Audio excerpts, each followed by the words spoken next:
네, 여기 역시 내가 문제의 엄마였어 이 내용입니다.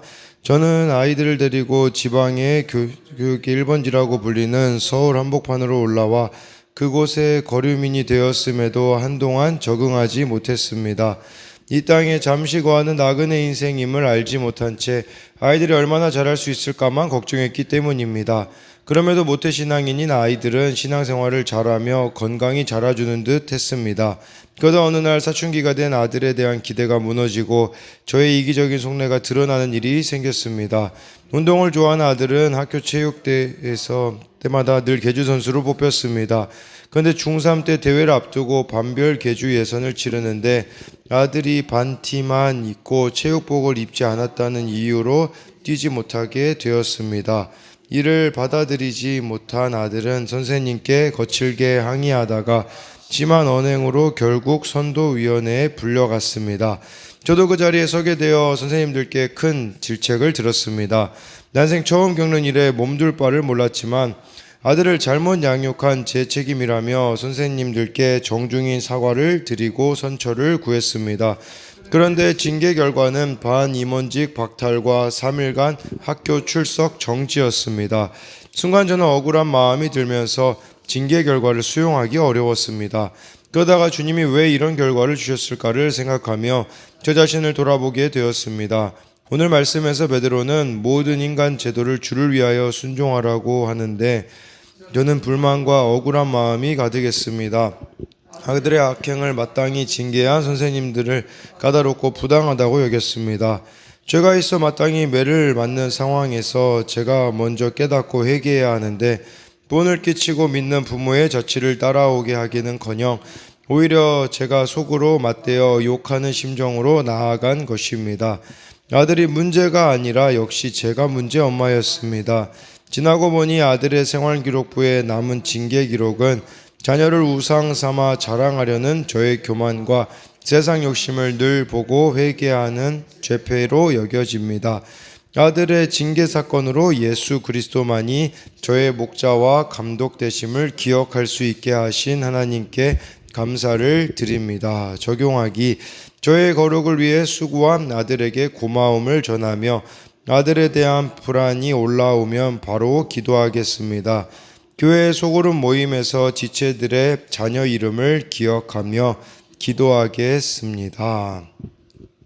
네, 여기서 정말 아들의 문제가 아니라 제가 문제 엄마였다라고 하고, 지나고 보니 아들의 생활기록부에 남은 이 징계 기록이 정말 자녀를 우상 삼으려고 했던 교만, 세상 욕심을 늘 보고 회개해야 하는 죄패로 이렇게 여겨진다라고 이렇게 말해주고 있습니다. 네, 오늘은 이 베드로전서 2장 11절부터 25절까지의 내용인데요. 11절에요. 사랑하는 자들아, 거류민과 나그네 같은 너희를 권하노니 영혼을 거슬러 싸우는 육체의 정욕을 제어하라 라고 말씀해 주고 있습니다. 이 그리스도인들에 대하여서 거류민과 나그네라고 말해 주고 있어요. 이 거류민이라는 것은요, 고향이 아닌 곳에 살고 있는 사람인 것이잖아요. 근데 이 당시에 알다시피 베드로전서 1장이 시작될 때에 이 그리스도인들이 흩어져서 살지 않았습니까? 그래서 본도, 갈라디아, 갑바도기아, 아시아, 비두니아에 흩어져서 정말 자기의 그런 고향이 아닌 곳에서 이들이 살고 있기 때문에 또 거류민이라고 표현을 했다라고도 볼 수가 있겠고요. 또 이 거류민이라는 것은 시민권이나 시민의 혜택을 받지 못하는 거주자들이라는 뜻이 있어요. 그러니까 이 세상에서는 어떤 이렇게 권익을 가지지 않아 보호받을 수 없는 존재로서의 이런 교회를 가리키는 것이겠죠. 그리고 또 그리스도인들을 나그네라고 표현을 했습니다.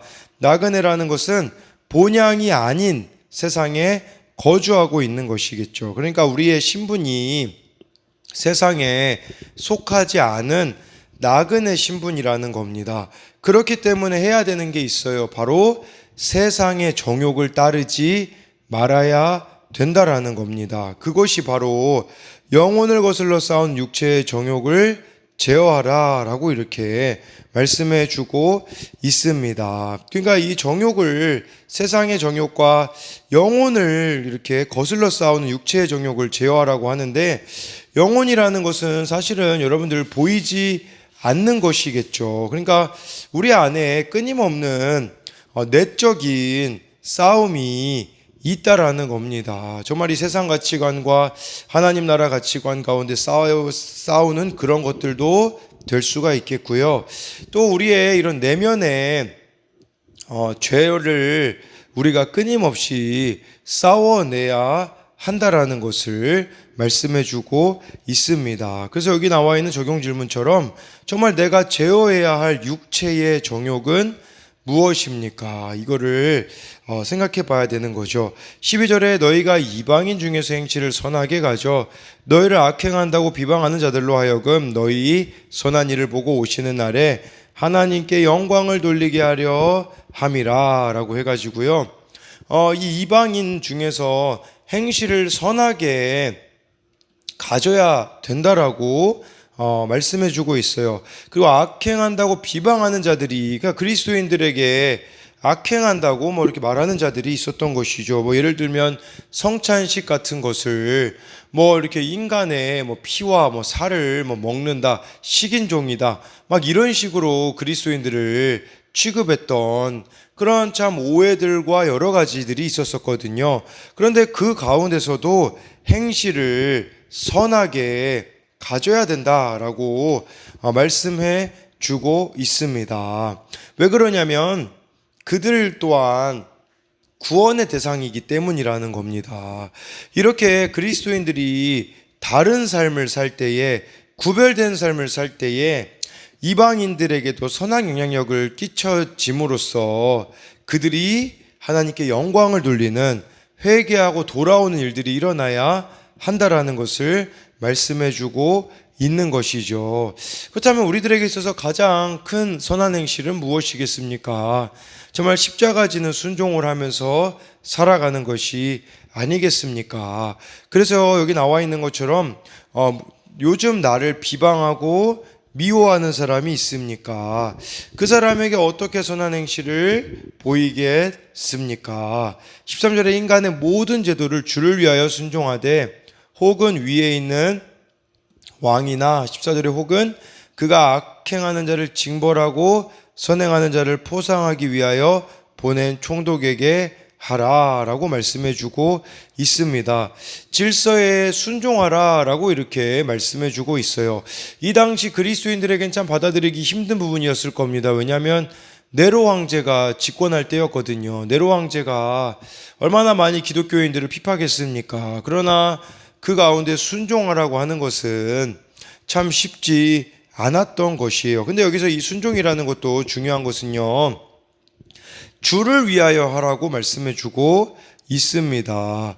그러니까요, 이 인간 모든 제도에 순종하는 것이 하나님의 뜻임을 암시하지만 그와 동시에 여러분 때로는 세상 권력이 하나님의 뜻에 어긋나는 것을 명령할 때는 따를 수 없음을 의미하고 있는 거예요. 예를 들면 우리나라도 일제시대 때 권위에 순종하라는 로마서 말씀을 가지고서는 신사참배 강요를 우리들에게 요구했었던 것이죠. 그러나 그런 것들은 주를 위하여 하는 거 해서는 안 되는 것이 있기 때문에 여러분 세상 권력 위에 하나님이 계시다라는 것을 우리가 기억함으로써 때로는 내게 정말 하나님의 그런 가치관과 대립할 때는 또한 우리가 따를 수 없음도 기억해야 되는 겁니다.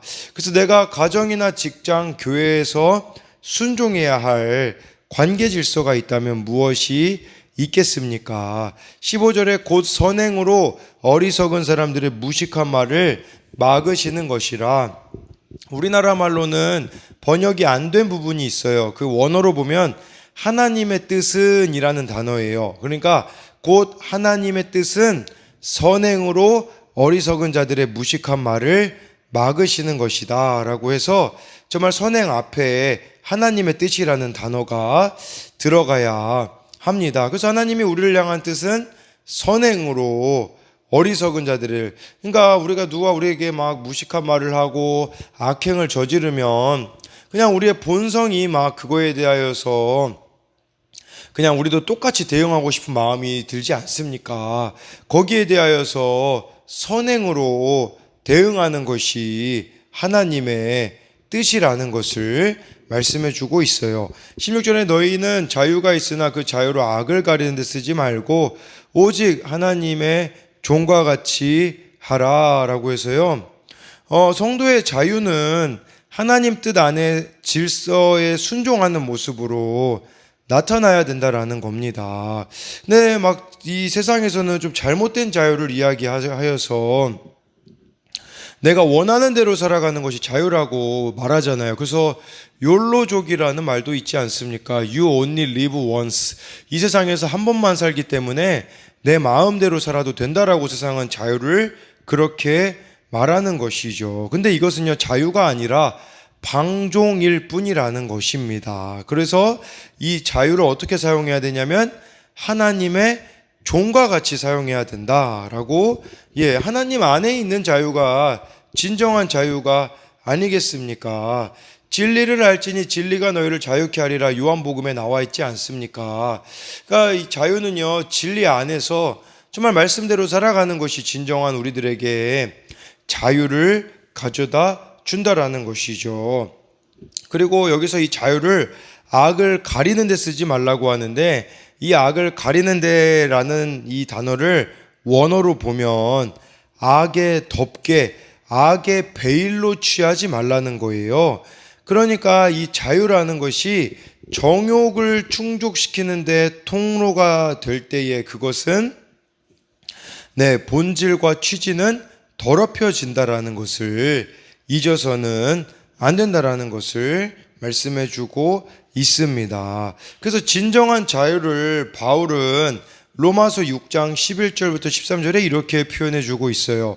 이와 같이 너희도 너희 자신을 죄에 대하여는 죽은 자로 그리스도 예수 안에서 하나님께 대하여 살아있는 자로 여길지어다. 그러므로 너희는 죄가 너희의 죽을 몸을 지배하지 못하게 하여 몸의 사욕에 순종하지 말고, 또한 너희 지체를 불의의 무기로 죄에게 내어주지 말고, 오직 너희 자신을 죽은 자 가운데서 다시 살아나신 자 같이 하나님께 드리며 너희 지체를 의의 무기로 하나님께 드리라 라고 이렇게 말해주고 있어요. 그러니까 불의의 무기로 우리 죄를 내어주지 말고 우리 자신을 죄에 대하여 죽은 자로 살아가는 것, 하나님께 대하여는 살아있는 자로 살아가는 것이 진정한 자유의 길임을 말씀해주고 있는 것이겠죠. 그렇기 때문에 여기 나와 있는 적용 질문처럼 내게 주신 자유로 사랑하고 섬겨야 할 대상이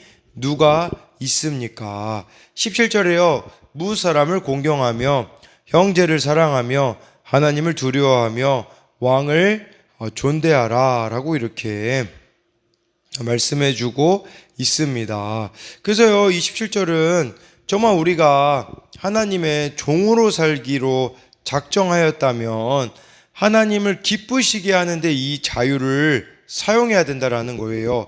그래서 우리가 진정으로 자유해지는 길은 내 마음대로 원하는 대로 살아가는 세상의 방식이 아니라 사람들을 공경하고 형제를 사랑하고 하나님을 두려워하고 왕을 존대하는 것이, 이것이 진정한 자유의 길임을 이렇게 베드로 사도가 우리들에게 가르쳐주고 있다라는 것이겠죠.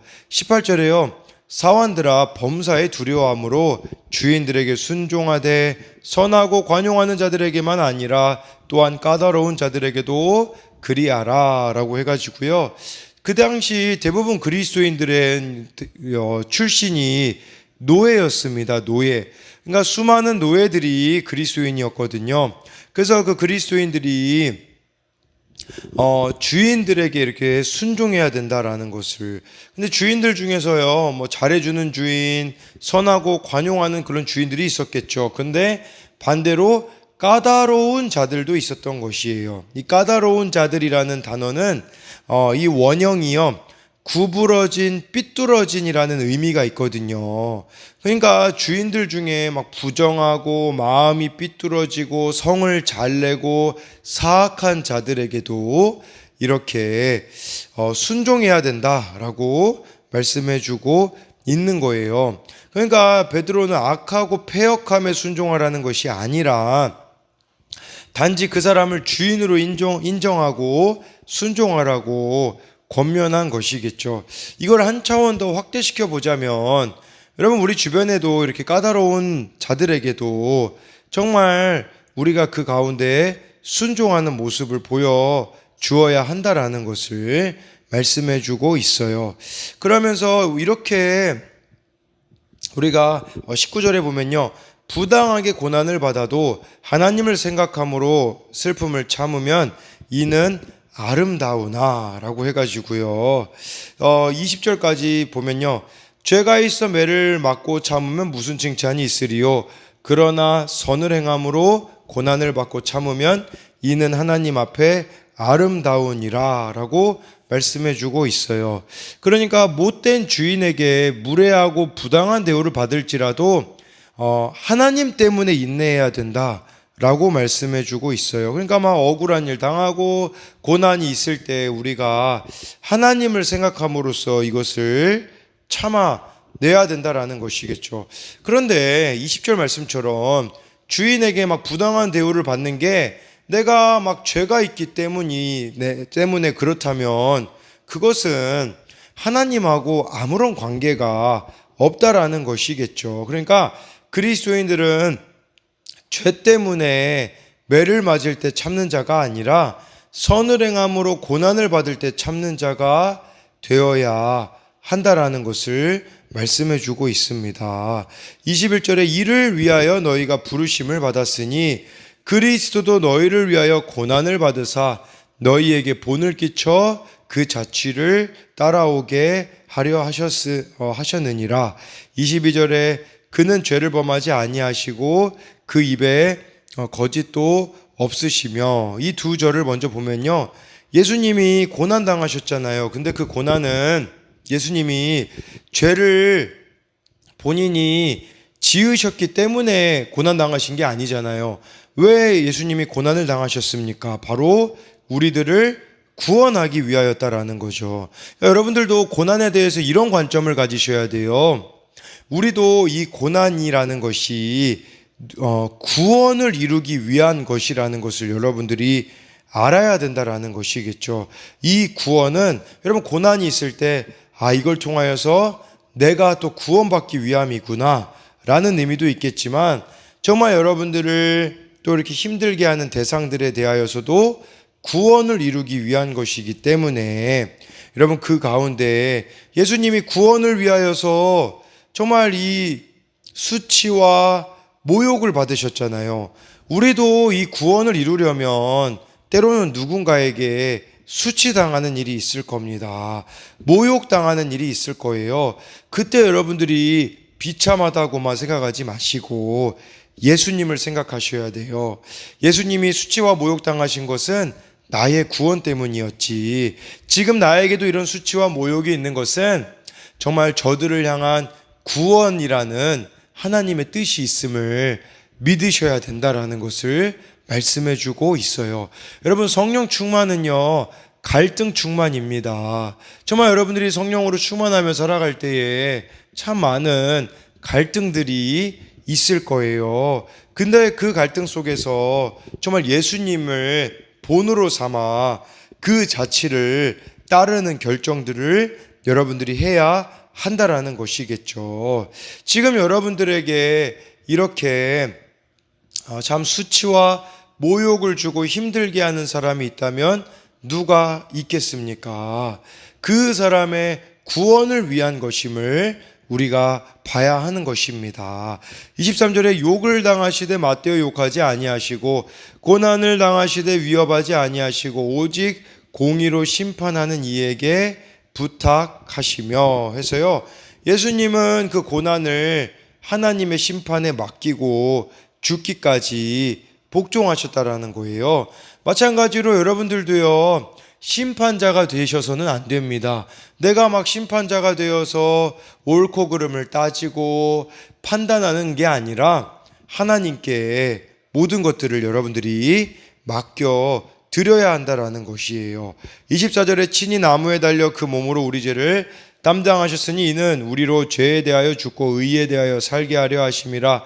그가 채찍에 맞음으로 너희는 나음을 얻었나니 라고 이렇게 말씀해주고 있는 거죠. 여러분, 십자가는요, 이처럼 누군가의 구원을 위하여, 나의 구원뿐 아니라 누군가의 구원을 위하여서 우리가 마땅히 져야 한다라는 것을 말씀해주고 있는 것입니다.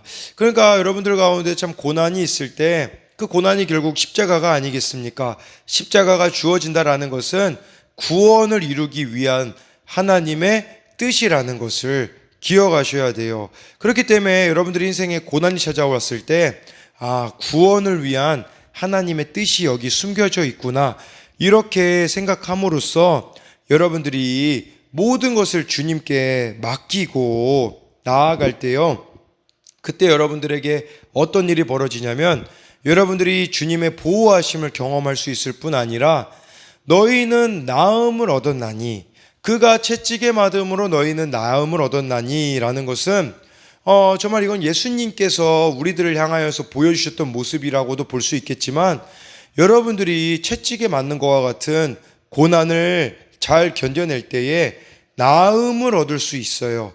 나음을 얻는다라는 것은 누군가가 나로 인하여서 나음을 얻게 되어지는 일들이 일어나게 될 거라는 것이겠죠. 25절에 너희가 전에는 양과 같이 길을 잃었더니 이제는 너희 영혼의 목자와 감독 되신 이에게 돌아왔느니라 라고 말씀해 주고 있어요. 여러분, 사람들은요, 자신들이 처한 상황이 이끄는 대로 아무대로 다니며 방황하며 살 수 있거든요.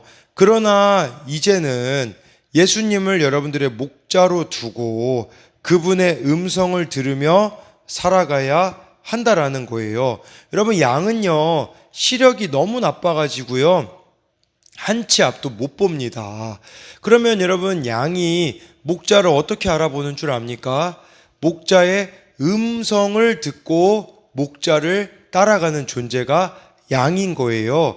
여러분, 이와 마찬가지로 정말 여러분들이 예수님을 목자로 삼는다면 그분의 음성만을 듣고 따라야 하는 거예요. 그래서 우리가 큐티하는 게 아니겠습니까?